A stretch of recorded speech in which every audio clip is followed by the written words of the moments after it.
बांग्ला अभिनेत्री श्रीलेखा मित्रा के खिलाफ आज भारत जनता युवा मोर्चा की तरफ से हीरापुर थाने में शिकायत दर्ज कराई गई है।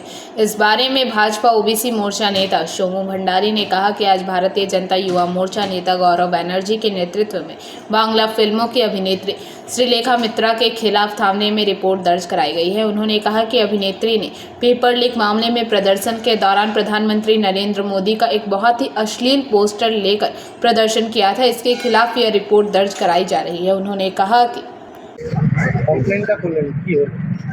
আমরা ডেপুটেশন দিলাম, আমরা কমপ্লেন জানালাম, আমরা এফআইআর দিলাম আমাদের হীরাপুর থানার ওসিতে। আমাদের বিশ্বাস আইনের উপরে, আগের সরকারের আইনের উপরে তো বিশ্বাস ছিল না, কিন্তু আমাদের সরকার এসেছে, আমাদের সরকারের উপরে বিশ্বাস আছে, আমাদের আইনের উপরে বিশ্বাস আছে, কানুনের উপরে বিশ্বাস আছে যে এই যে নোংরামিটা এই মহিলাটা করেছেন, হ্যাঁ, অশিক্ষিত মহিলা, অজ্ঞানী মহিলা, তার শাস্তি হোক। সে শুধু একটা মানুষের অপমানই নয়, যে পুরো দেশের অপমান করেছে, সে পুরো আমাদের বাঙালি কালচারের অপমান করেছে, সে পুরো ওয়েস্ট বেঙ্গলের বদনাম করেছে।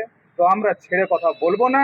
যদি আইন কানুনের দ্বারা যদি না হয়, তাহলে আমরা যুব মোর্চা আমরা জানি কেমন করে ইনসাফ দিতে হয়। আপনাদের দাবি কি ছিল? আমাদের দাবি, এই যে মহিলাটা, এই যে বাজে মহিলা, নোংরা মহিলা, যে আমাদের প্রধানমন্ত্রীর ব্যাপারে ফটো, একটা কুড়িচ্ছকর ফটো যে লাগিয়েছে, যে দিয়েছে, নিয়ে পরে বেরিয়েছিলেন, তাকে জেলের ভিতরে আমরা দেখতে চাই, তাকে শাস্তি হতে গিয়ে আমরা দেখতে চাই।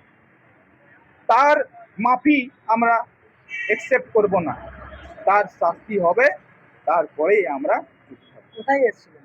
আমরা হীরাপুর থানা।